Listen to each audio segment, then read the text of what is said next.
Ankleshwar B division પોલીસે શિશુ ચોરીના ગુનામાં સંડોવાયેલા આરોપીને અંસાર માર્કેટ ખાતેથી પકડી પાડી 21 લાખ રૂપિયાના ચોરીના ગુનાનો ભેદ ઉકેલ્યો.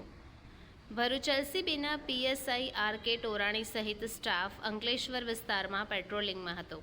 દરમિયાન બાતમી મળી હતી કે અંકલેશ્વર બી ડિવિઝન પોલીસે શિશુ ચોરીના ગુનામાં સંડોવાયેલા આરોપી એઝાઝ અહેમદ નિસાર સિદ્દીકીએ અમીના પાર્ક સોસાયટીમાં ફરી રહ્યો છે. બાતમીના આધારે પોલીસે વોચ ગોઠવી અને અમીના પાર્ક સોસાયટીમાં રહેતા એઝાઝ અહેમદ નિસાર સિદ્દીકીને ઝડપી પાડ્યો.